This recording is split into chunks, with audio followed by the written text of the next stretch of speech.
राजनीतिक व्यवस्था है उस पर चर्चा कर लेते हैं। थोड़ा जूम कर देता हूँ मैं इसको आपके लिए। संगम काल की राजनीतिक व्यवस्था देखिए, संगमकालीन का जो राजनीतिक व्यवस्था थी कैसा था, राजतंत्रात्मक था और राज्य को मंडल कहा जाता था।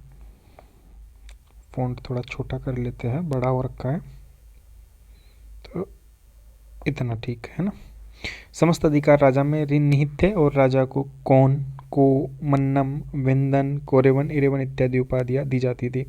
तो राजा की उपाधि देखिए आप, कौन, को, मन्नम, वेंदन, कारेवन, इरेवन, ये उपाधियाँ राजा को दी जाती थी। और ये जो उपाधियाँ थी ये राजा की होती थी और देवताओं की भी होती थी। राजा के सर्वोच्च न्यायालय या राज्यसभा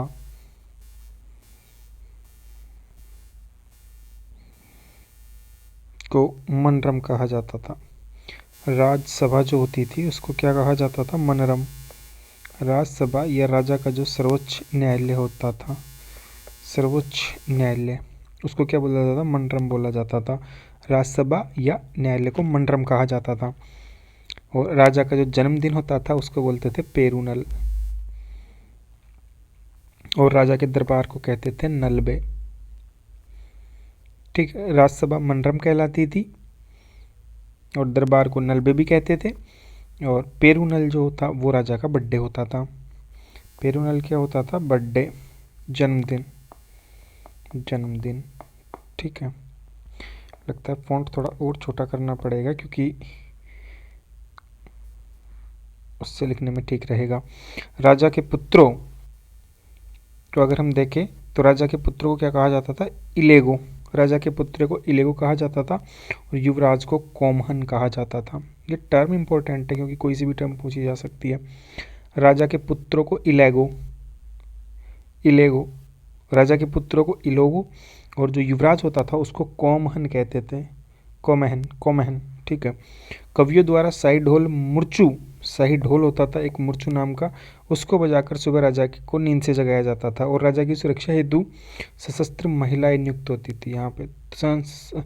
तो देखिए आप, सशस्त्र काल में, वो सॉरी, संगम काल में सशस्त्र महिलाएं नियुक्त होती थी राजा की, अंगरक्षक जो होती थी उसमें, है ना, राजा की सुरक्षा के लिए सशस्त्र महिलाएं नियुक्त होती थी। तो हमने क्या पढ़ा, हमने देखा राजा था, राजा और देवता को एक जैसी उपाधियाँ दी जाती थी। उपाधियाँ कौन कौन सी हमने देखा था, को उपाधि थी, देख लेते हैं फिर से, को उपाधि थी, कौन उपाधि थी, मन्नम, वेंदन, कोरवन और इरेवन, ये उपाधियाँ दी जाती थी। और राजपद वंशानुगत था, राज्य को मंडल कहते थे, और मनरम राज्यसभा को बोलते थे, और सर्वोच्च न्यायालय जो होता था उसको भी मनरम कहा जाता था। पेरूनल जन्मदिन होता था, नलबे राजा के दरबार को कहा जाता था, नलबे इलेगो पुत्रों को, और युवराज को कॉमन कहा जाता था। कवियों द्वारा शाही ढोल को मुर्चू, शाही ढोल, मुर्चू एक ढोल होता था, उसको बजा करके राजा की नींद खुलती थी। और राजा की सुरक्षा हेतु सशस्त्र महिलाएं भी नियुक्त होती थी। अब संगम काल की कुछ प्रशासनिक शब्दावलियाँ दे रखी है, एक बार इनको देख लेते हैं। नाडु, ये पता होता है कि प्रांत को बोलते थे। मंडल तो राज्य हो गया, मंडल के नीचे नाडु हम देखते हैं प्रांत को। पेरूर, पेरूर होते थे बड़े गांव, और सिरेयूर होता था छोटा गांव। पैर का साइज बड़ा होता है ना, और सिर, सिर हमने देखा है छोटा होता है ना पैर से, तो सिरेयूर हो गया छोटा गांव, पैरूर हो गया बड़ा गांव। ये सिर्फ याद करने के लिए बोल रहा हूँ, बाकी आप डायरेक्ट भी याद कर सकते हैं, जैसे पैरूर बड़ा गांव, सिरेयूर छोटा गांव। और उर होता था नगर, उर बोलते थे नगर को। मुडूर, मुडूर होता था पुराना गांव, मुडूर, मुडूर, मुडूर बोलते थे पुराना ग्राम को। पट्टिनम, पट्टिनम होता था तटीय शहर। पेडियल, पेडियल होते थे सार्वजनिक स्थल। अवे, अवे होती थी छोटे गांवों की जो सभा होती थी ना, उसको अवे बोलते थे। अमीयचार, अमीयचार क्या होता था, मंत्री को बोला जाता था अमीयचार। ओरार, ओरार गुप्तचर। दूतार होता था राजदूत, दूत तो हम बोलते ही है, तो राजदूत को क्या बोलते थे, दूतार। साले, साले बोलते थे प्रमुख सड़क, प्रमुख सड़क होती थी साले। तेरू, तेरू होती थी प्रमुख गली, प्रमुख गलियों को बोलते थे तेरू। ठीक है, तो याद हो जाएंगे ये। प्रोफेसर नीलकंठ शास्त्री ने संगम काल में दो प्रशासनिक संस्थाएं बताई है, कौन कौन सी? एक तो उसने बताई है एन पेरुमकुल, एन पेरुमकुल, और एक बताई है एन पेरायम। तो एन लगा हुआ है दोनों के आगे, एक तो पेरुमकुलू, एक पेरायम। तो पेरुमकुलू जो होती थी इसमें मंत्री, पुरोहित, सेनानायक, दूत, गुप्तचर नामक 5 अधिकारी होते थे। किसमें? पेरुमकुलू में, जो राजा की शक्ति पर नियंत्रण रखते थे। और एन पेरायम जो होता था इसमें नौकरशाह, प्रबुद्ध नागरिक और सेना के तीनों अंग होते थे। तो आपने देखा कि जो बड़े बड़े अधिकारी थे जैसे मंत्री, पुरोहित, सेनानायक, वो तो किसमें थे? पेरुमकुलू में थे। और एन पेरायम जो था उसमें नौकरशाही आ गई, अपना प्रबुद्ध नागरिक हो गई, सेना के तीनों अंग आ गए। सेना के सेनापति को क्या कहते थे? एनआरडी, एनआरडी की उपाधि दी जाती थी। एनआरडी, सेनापति को एनआरडी। एनआरडी आप याद करने के लिए अनाड़ी भी से याद कर सकते हैं। अनाड़ी, तू खिलाड़ी मैं अनाड़ी। सेना की अग्र टुकड़ी को तुसी और पिछली टुकड़ी को कुले। ठीक है, पिछली टुकड़ी कुले और अग्र टुकड़ी तुस्सी, आगे रहो जी। तो सेना की अग्र टुकड़ी को तुसी कहा जाता था। ठीक है, सेना में वेल्लाल धनीकृषक भर्ती किए जाते थे। युद्ध में मरे सैनिकों की स्मृति में पाषाण मूर्तियां बनाई जाती थी और इस प्रकार के हीरो स्टोन को नडुकल या वीरकाल, नडुकल या वीरकाल, नडुकल या वीरकाल कई बार पूछा भी जाता है। ये नडुकल या वीरकाल क्या होते थे? ये क्या होता था कि जो सैनिक मर गया था उसकी पाषाण मूर्ति बनाई जाती थी, और जो पाषाण मूर्तियां बनाई जाती थी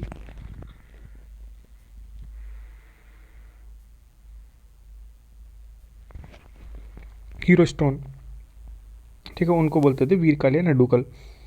आगे देखते हैं, कल्ली बेली संगम साहित्य में युद्ध पद्धति की जानकारी है।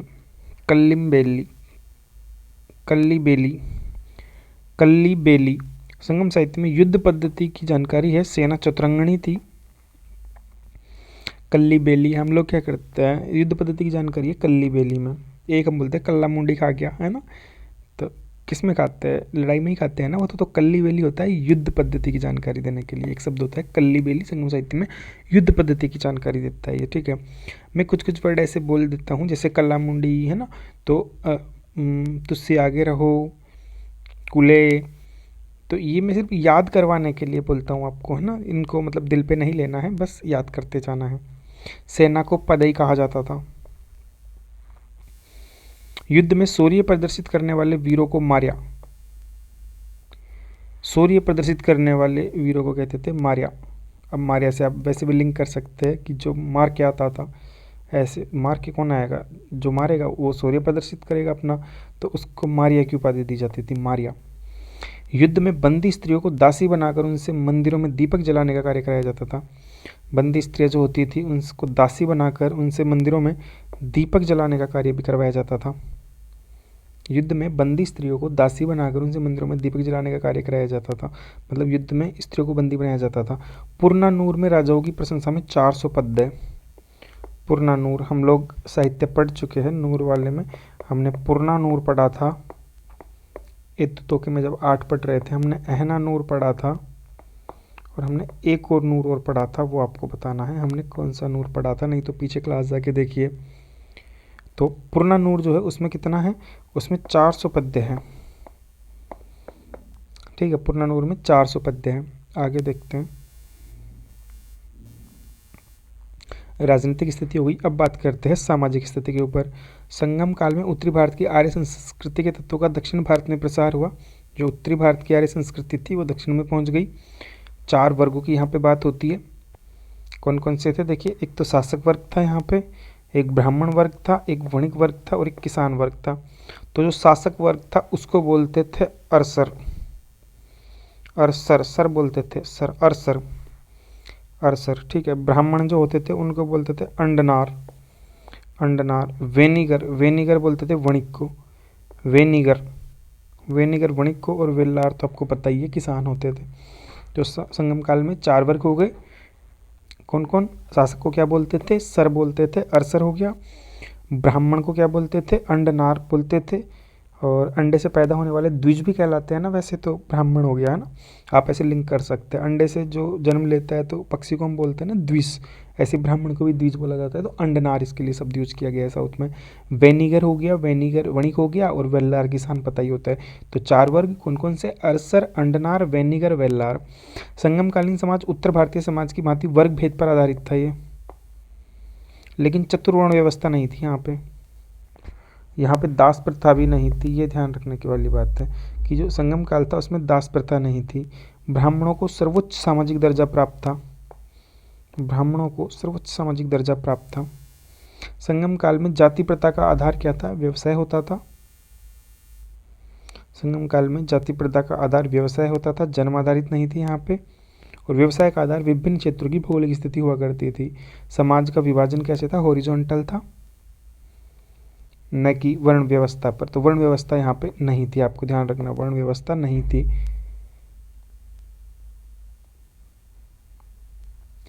तमिल क्षेत्र में ब्राह्मणों का आगमन, सर्वप्रथम ब्राह्मण जो आए थे तमिल क्षेत्र में वो सबसे पहले संगम काल में ही आए थे। तो 2 वर्ग यहाँ पे मुख्यतः देखने को मिले, एक तो ब्राह्मण, एक गैर ब्राह्मण। तो एक तो ब्राह्मण वर्ग में आ गए, और बाकी 3 वर्ग जो थे कौन कौन से? क्षत्रिय, वैश्य और किसान, ये गैर ब्राह्मण में आ गए। ठीक है। भूमि जो थी हमने बताया आपको, चौथा वर्ग जो था वेल्लार इनके हाथों में थी, और ये धनी कृषक वर्ग होता था, और शासक वर्ग भी वेल्लाल जाति से ही निकलता था। वेल्लाल के प्रमुख को वेलिर बोलते थे। क्या बोलते थे? वेल्लाल के प्रमुख को वेलिर कहा जाता था। और खेती में काम करने वाले जो मजदूर थे उनको कडेसियर कहा जाता था। तो कई बार ये टर्म पूछ लिया जाता है आपसे कि कडेसियर कौन होते थे? कडेसियर,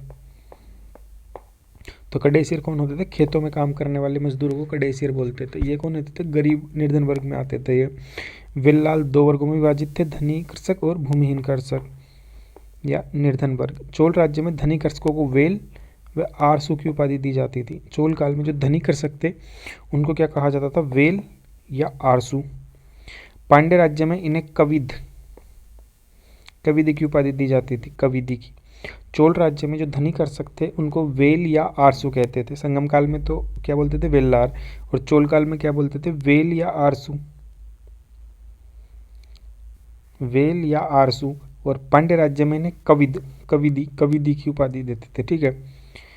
अब कुछ शब्दावली दी गई है यहाँ पे, एक बार देख लेते हैं। पेरियार, पशु की खाल या चमड़े का काम करने वाले, पशु की खाल या चमड़े का कार्य करने वाले। ठीक है। तो पहले एक विशिष्ट जाति हुआ करती थी, वो ये कार्य करती थी। नॉर्थ में भी और साउथ में ये काम करते थे पेरियार लोग। पेरियार क्या करते थे? पशु की खाल और चमड़े का काम करते थे। ठीक है। एनियर, एनियर बोलते हैं शिकारी को। एनियर, एनियर होता है शिकारी। एनियर। पुलेयन, शिकार जब नियर आता था तो उसको शिकारी शिकार कर लेता था। ठीक है। ये याद करने के लिए आप ऐसे ध्यान रख सकते कि नियर आ गया तो उसका शिकार कर लिया जाता था। तो एनियर होगा शिकारी, से शिकारी को बोलते थे एनियर। पुलेयन, पुलेयन होता था रस्सी की चारपाई बनाने वाले या रस्सी का कार्य करने वाले। पुलेयन, रस्सी की चारपाई बनाने वाला या रस्सी का कार्य करने वाला। पुलेयन। तो रस्सी को हम कहते हैं ना पुल करो।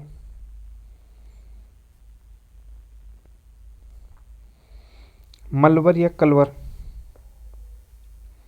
उत्तरी सीमा पर रहने वाले लोग जो डाका डालते थे, डाकू होते थे, डाका डालते थे।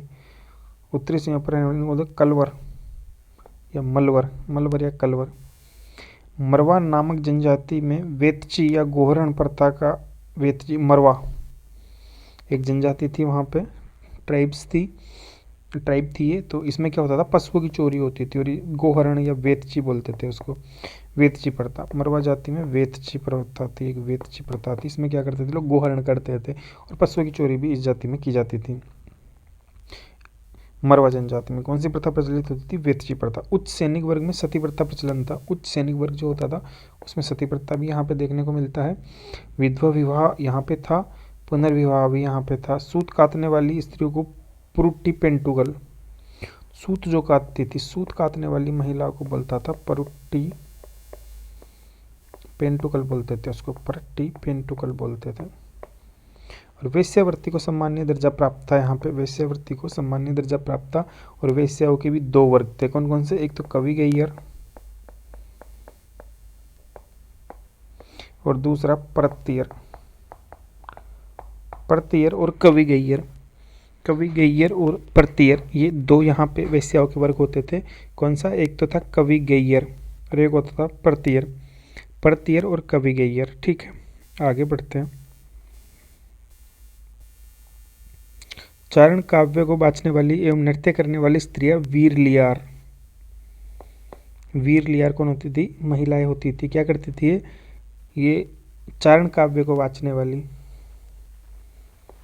चारण काव्य को वाचने वाली, चारण काव्य को वाचने वाली महिलाओं को क्या बोलते थे हम लोग, वीरलियार बोलते थे। अब देखते हैं, अंतरजातीय विवाह भी यहाँ पे प्रचलित था। और दो प्रकार के विवाह थे, एक तो कलाबू, एक कारपू। तो कलाबू कौन सा होता था, जो माता पिता को बिना बताए किया जाता था, और कारपू परिवार वाले करते थे। तो कौन कौन से हो गए, एक तो कलाबू, कलाबू ये तो बिना बताए होता था, और कारपू ये माता पिता की सहमति से होता था। ठीक है, तो कलाबू और कारपू, कलाबू और कारपू। कलाबू तो अब्बू को बिना बताए होता था, और कारपू जो होता था वो परिवार वालों द्वारा किया जाता था, कारपू। 5 तीणे, संगम काल में स्त्री पुरुषों का परिणय निवेदन जो होता था उसको 5 तीणे बोलते थे। पेरुंदीणे अनुचित प्रेम को बोलते थे, और कक्कीड़े एक पक्षीय परिणय निवेदन। केक कीड़े, केक कीड़े, केक कीड़े, वन साइडेड परिणय निवेदन जो आता था, वन साइडेड होता था ये। पेरुंदीणे अनुचित प्रेम, 5 तीणे स्त्री पुरुषों का परिणय निवेदन, कारपू परिवार वालों द्वारा किया जाता था, और कलाबू माता पिता की जानकारी के बगैर। गायक व नर्तकों को पाणर और विडेलियर, पाणर और विडेलियर, गायक व नर्तकों को पाणर और विडेलियर कहा जाता था। संगम काल में विदुषी औरतों को अवैयार, स्त्रियों की दशा अच्छी नहीं थी, किंतु स्त्रियों को राज सिंहासन पर आसीन होने का भी अधिकार था। मेगस्थनीज के अनुसार पांड्य राज्य में हेराक्लीस की पुत्री का शासन था। पांड्य राज्य में हेराक्लीस की पुत्री का शासन था। तो समझ में आया आपको कि यहाँ पे मतलब महिलाओं की वैसी स्थिति ज़्यादा अच्छी नहीं थी, लेकिन राज सिंहासन पर आसीन होती थी। और मेगस्थनीज ने एक वर्णन किया है किसका, हेराक्लीस की पुत्री का। वो कहती है कि पांड्य राज्य जो था वहाँ पे हेराक्लीस की पुत्री का शासन था। तो संगम काल में विदुषी औरतों को अवैयार कहा जाता था। विदुषी जो औरतें थी उन्हें अवैयार कहा जाता था। और गायक व नर्तकों को पाणर और विडेलियर, पाणर और विडेलियर कौन, गायक व नर्तक। पेरियाल, पलाइयाल, सेनेगो, ट्रिटपाल आदि भिन्न भिन्न प्रकार के वाद्य यंत्र, मुख्य वाद्य यंत्र। देखो याल अगर लगा हुआ जाए ना और संगम काल से रिलेटेड हो तो ये क्या होता था, यंत्र होता था। तो याल कहीं लगा हुआ दिख जाए तो आप यंत्र लगा देना उसको। ठीक है, कौन सा यंत्र होता था, वाद्य यंत्र होता था ये। जनजातियाँ कुदिसी कहलाती थी। कुदिसी, कुदिसी बोलते थे जनजातियों को, जिनमें तुदियान, परैयान, पनान, वेलन, कदम्ब ये क्या थी, जनजातियाँ थी। कदम वंश भी है एक। तुदियान, परैयान, पनान, वेलन। चेट्टी नामक वाणिज्य समुदाय संगम काल में ही प्रचलित था। चेट्टी तो आज भी प्रचलित है, वाणिज्यिक समुदाय था ये और संगम काल से ही प्रचलित था। वेलवी, वेलवी शब्द यज्ञ के संदर्भ में प्रयुक्त होता है। वेलवी, वेलवी शब्द आपको दे दिया जाए तो ये यज्ञ से संबंधित था। ठीक है, और संगम युग में पान सुपारी का प्रचलन था। पान सुपारी, आज भी आप लोग पान खाते हैं ना, कहीं के पान बनारस वाला, पान सुपारी का प्रचलन संगम युग से चला आ रहा है। कौवा को शुभ पक्षी माना जाता था। कौवा को कहते थे कि अतिथि आगमन का संदेशा लाया। आज भी हम लोग बोलते हैं ना, घर पे जब कौवा बैठा रहता है तो बोलते हैं कि कोई आने वाला है, शायद कौवा बोलता है। तो ये आज भी प्रचलित है। गृहिणी को पति के आगमन की सूचना देता था। समुद्री जहाजों की यात्रा में भी इसे साथ रखा जाता था। आप देखते हो ना, हम समुद्री कोई मूवियाँ देखते हैं तो समुद्री के साथ एक पक्षी सा चलता रहता है ना, तो कौवा भी उसमें मतलब यहाँ भी था, संगम काल में भी। आगे देखिए आप, विभिन्न जातियाँ, कुछ जातियों के नाम दे रखे हैं और बाद में उनका व्यवसाय दे रखा है। तो उमनार, उमनार क्या करते थे, नमक, उमनार नमक, नमक का व्यवसाय करते थे। कुचावर, कुचावर बोलते थे कुम्हार को, कुचावर, कुचावर कुम्हार को बोलते थे। कोल्लार, कोल्लार लोहार को बोलते थे। थेचर, थेचर बोलते थे खाती को, थेचर। वन्नार, वन्नार बोलते थे धोबी को, वन्नार। उलावार, उलावार बोलते थे हलवाई को, उलावार। और परादावार, परादावार बोलते थे मछुआरा को, परादावार बोलते थे मछुआरे को। अब देखते हैं आर्थिक स्थिति संगम काल की। हम सामाजिक स्थिति पे भी बात कर चुके हैं। संगम काल में कृषि, पशुपालन व शिकार जीविका के मुख्य आधार थे। कौन कौन से? कृषि मेन आधार था, फिर पशुपालन, और ये लोग शिकार भी करते थे। कावेरी नदी डेल्टा के बारे में कहा जाता है कि जितनी जमीन पर एक हाथी लेट सकता है उतनी जमीन पर 7 आदमियों का पेट भरा जा सकता है। ठीक है। संगम साहित्य में धान, रागी, गन्ने की पैदावार का रोचक वर्णन हुआ है और निम्न वर्ग की महिलाएं मुख्यतः खेती कार्य में संलग्न थी, जिन्हें कडेसियर, हम पहले भी बात कर चुके हैं कडेसियर के बारे में कि ये निम्न जाति की, निम्न वर्ग की महिलाएं होती थी और खेती कार्य करती थी। खेती कार्य करने वाली महिलाओं को कडेसियर कहा जाता था। संगम साहित्य में 5 प्रकार की भूमि देखने को मिलती है और भूमिकर को क्या कहते थे? करई। भूमिकर को करई कहा जाता था, जो 1/6 लिया जाता था। तो संगम काल में भूमिकर कितना था? 1/6। भूमिकर कितना था? 1/6। करई कितना था? 1/6। कड़मई और कड़मे राजा को कहा जाता। कड़मई और कड़मे राजा को राजा को दिया जाने वाला क्या था? भाग था। कड़मई और कड़मे, कड़मई और कड़मे राजा को दिया जाने वाला भाग था। संगम साहित्य में गेहूं का उल्लेख नहीं मिलता है। गेहूं नहीं था, ध्यान रखना, गेहूं, गेहूं का उल्लेख नहीं। अब आपको गेहूं दिखते, आपको वैसे भी समझ जाना है कि गेहूं मुख्यतः कहाँ की फसल है? नॉर्थ इंडिया की है, साउथ की नहीं है, तो खाने के लिए यहाँ पे गेहूं नहीं मिलेगा। ठीक है। हालांकि मिल सकता है, बोया जाता होगा, लेकिन गेहूं कम मिलता है उधर। ठीक है। और संगम काल में तो बिल्कुल भी नहीं था, उल्लेख नहीं मिला हमें कहीं पे। पैदा होता होगा तो बात अलग है। दक्षिण भारत में अगस्त्य ऋषि द्वारा कृषि का विस्तार, अगस्त्य ऋषि ने यहाँ पे कृषि का विस्तार किया। जहाज़ों के निर्माण तक कताई बुनाई महत्वपूर्ण उद्योग थे। उरेयूर, उरेयूर एक जगह है, हमने पढ़ा भी था, राजधानी थी। आपको बताना है किसकी राजधानी थी? उरेयूर। उरेयूर किसकी राजधानी थी? उरेयूर सूती वस्त्र उद्योग का महत्वपूर्ण केंद्र था और अधिकांश व्यापार वस्तु विनिमय द्वारा होता था। बाजार को अवनम कहते थे, अवनम, अवनम, अवनम क्या होता था? बाजार होता था, अवनम। अब संगम काल के कुछ प्रमुख बंदरगाह है, उनके बारे में बात कर लेते हैं।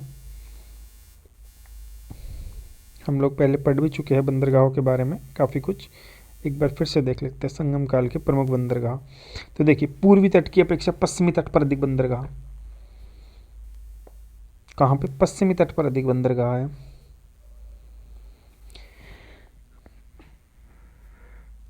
पश्चिमी तट के प्रमुख बंदरगाह देख लेते हैं। चेरो के थे मुख्यतः, हमने देखा था, चेरो की राजधानी भी देखी थी हमने। एक तो तोंडी और एक वांजी। वांजी को क्या बोलते थे?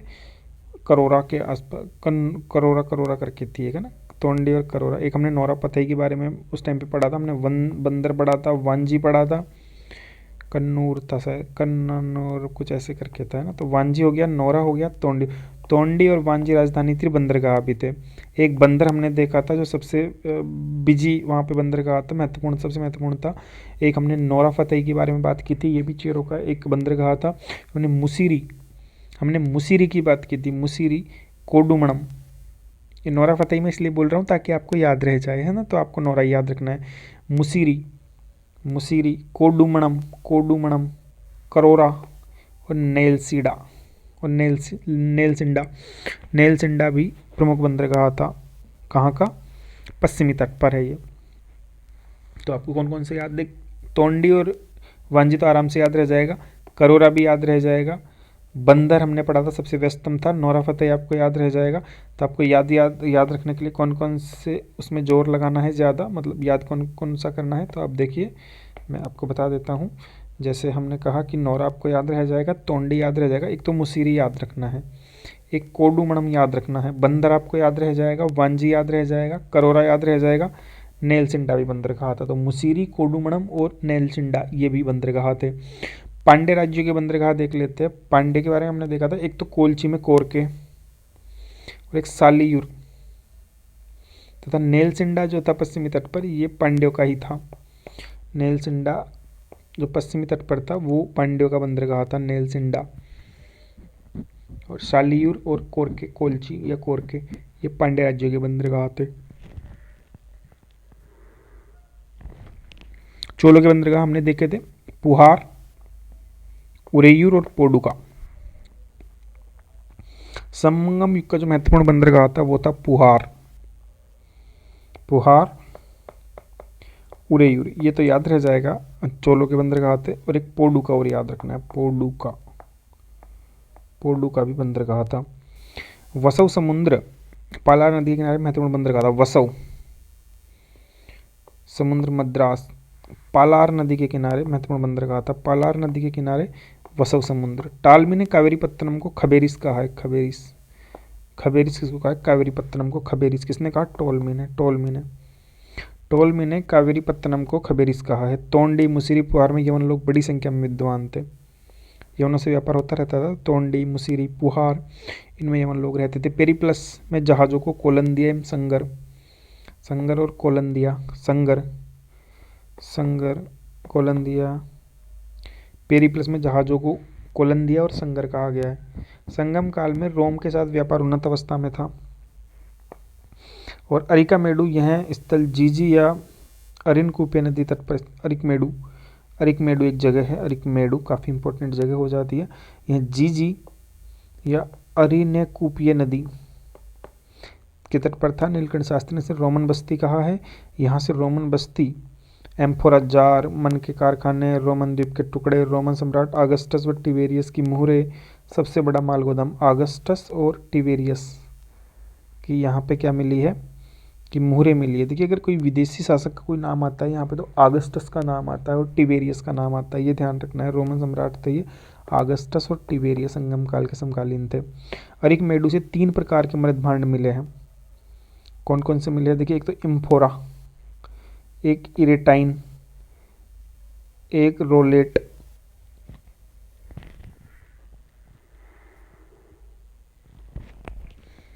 इरेटाइन, इम्फोरा और रोलेट।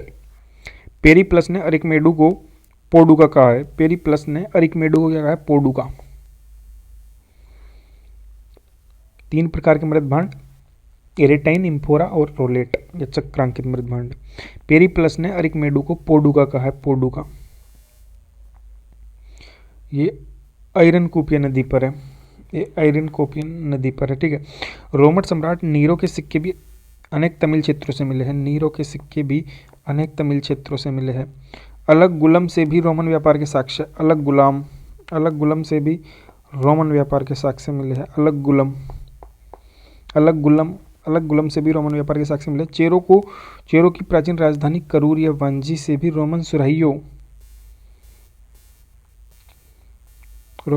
के टुकड़े, रोमन ताम्र सिक्के तक ग्रेफाइट चिन्ह वाले काले और लाल मिट्टी के बर्तन मिले हैं, ठीक है। अब अगला देखते हैं हम कोडुमनल। कोडुमनल क्या था, व्यापारिक केंद्र था संगम काल का। और पेरिप्लस ऑफ द इरिथ्रियन सी एक अज्ञात नाविक ने लिखी थी, ये तो हम सब जानते ही हैं।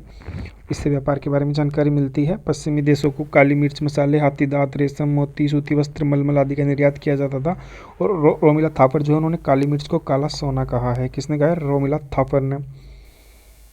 आयातित वस्तुओं में सिक्के, पुकरा, छपे हुए वस्त्र, सीसा, टिन, तांबा, शराब हम लोग लेते थे। और यवन व्यापारी मुसीरी में जहाज़ों में सोना भरकर लाते थे, मुसीरी में सोना भरकर लाते थे। यहाँ से काली मिर्च, तो मुसीरी, वांजी, तोंडी, यहाँ पर मुख्य रूप से यवन रहा करते थे। पुहार एक सर्वदेशीय महानगर था, वहाँ विभिन्न देशों के नागरिक रहते थे। पुहार किसके समय था, पुहार चोलों के टाइम पे था ना, पुहार, पुहार, उरेयूर। संगम काल में दक्षिण भारत का मलय द्वीपों व चीन के साथ भी व्यापार था। और यूनान के दक्षिण भारत के साथ व्यापार के कारण ग्रीक भाषा में चावल, अदरक आदि सब तमिल भाषा के से लिए गए हैं। नीर पेयारू भी एक समुद्री बंदरगाह था, नीर पेयारू, जो पश्चिम से घोड़े आयात करता था। अरागरिटिक, अरागरिटिक एक प्रकार का मलमल था जिसे निर्यात किया जाता था। रागरिटिक।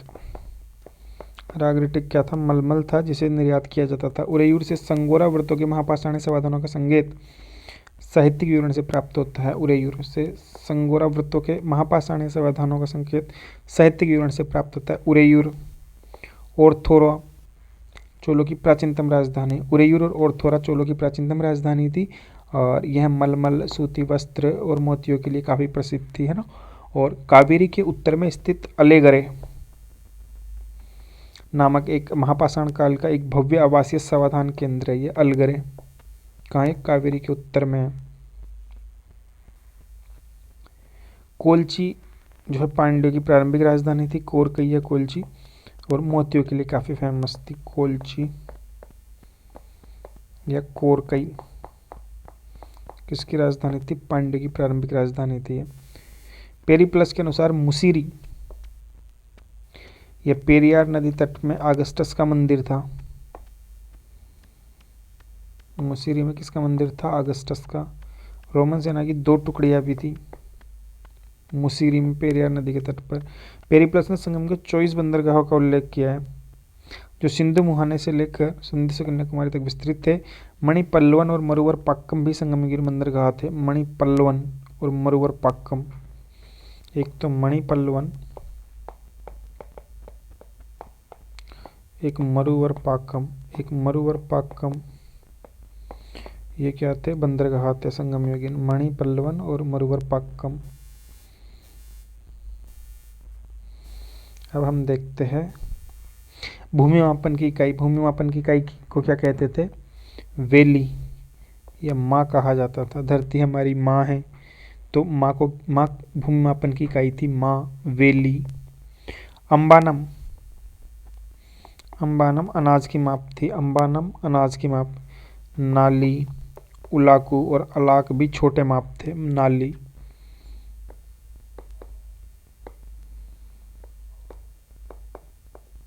उलाकू और अलाक। नाली, उलाकू और अलाक क्या थे? छोटे माप थे। माबर, मेगस्थनीज ने पांड्य राज्य का उल्लेख माबर नाम से किया है। मेगस्थनीज ने पांड्य राज्यों का उल्लेख किस नाम से किया है? माबर। मेगस्थनीज ने पांड्य राज्यों का उल्लेख माबर के नाम से किया है। घुमक्कड़ व्यापारियों को अयाबोल कहा जाता था। अयाबोल, घुमक्कड़ व्यापारियों को अयाबोल कहा जाता था। अयाबोल। पड़ोसी क्षेत्रों के लिए पक्कम, पड़ोसियों को पक्कम कहते थे। पड़ोसियों के पक्के दोस्त बनाना चाहिए पड़ोसियों को, है ना। तो पड़ोसी क्षेत्र के लिए पक्कम शब्द आया। संगम युग में मंत्रियों को अम्मेचार कहा जाता था। अम्मेचार, संगम युग में मंत्रियों को अम्मेचार। अब कुछ राजस्व शब्दावलियाँ दी गई है यहाँ पे, ये आप एक बार देख लेना या फिर साथ में ही देख लूँ। करई भूमिकर होता था, हम बात कर चुके। 1/6 लिया जाता था संगम काल में। उल्गू या संगम, सीमा शुल्क या पत्थर होता था। उल्गू या संगम। वारियम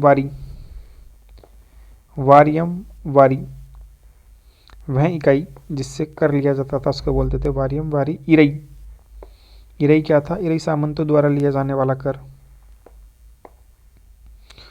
इरई सामंतों द्वारा लिए जाने वाला कर होता था और करई भूमिकर होता था और इरई सामंतों द्वारा लिए जाने वाला कर तथा युद्ध में लूटे हुए माल को भी इरई बोलते थे। कडमे या पाडू, राजा को अदा किया जाने वाला कर होता था ये वारियार। वरियम वारी से कर वसूल करने वाला जो अधिकारी होता था ना उसको बोलते थे वारियर। और वरियम वारी क्या होता था?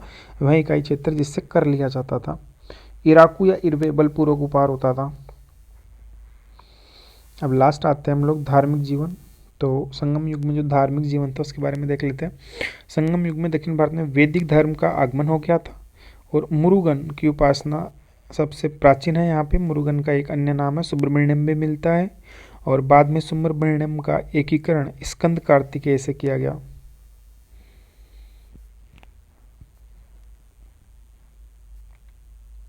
आगे देखते हैं संगम के बारे में। मुरुगन का दूसरा नाम वेलन, मुरुगन को वेलन भी कहते थे। वेल या बर्छी इसका प्रमुख अस्त्र, वेल या बर्छी इसका प्रमुख अस्त्र होने के कारण इसको वेलन भी कहते हैं और इसका प्रतीक है मुर्गा, मुरुगन, मुर्गा प्रतीक है इसका।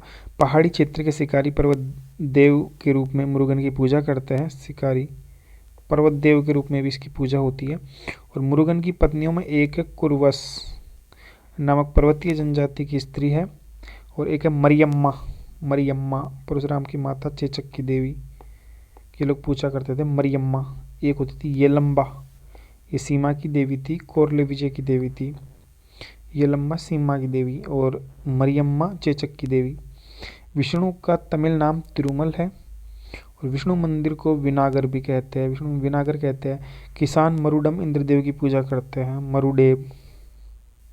पुहार के वार्षिक उत्सव में इंद्र की विशेष पूजा होती है। और मणिमेखले में कापालिक शिव सन्यासियों का वर्णन है, मणिमेखले में कापालिकों का वर्णन है। इससे में बौद्ध धर्म के दक्षिण में प्रसार का विस्तृत उल्लेख है, और शिल्पाधिकार में जैन धर्म के संस्थानों का वर्णन है। ठीक है। संगम साहित्य में भौगोलिक क्षेत्रों के नाम व उनके देवता। कुरुचि, कुरुचि होती थी पहाड़ियाँ, उनके निवासियों को बोलते थे कुरवास, और देवता था इनका मुरुगन, पहाड़ियों का देवता मुरुगन, कुरवास उसके निवासी, और कुरुचि हो गया। ठीक है। पलाई, पलाई हो गया सूखी रेतीली भूमि। मोरावर इसके निवासियों को बोलते थे मोरावर। कोनाईवई और कोरावई,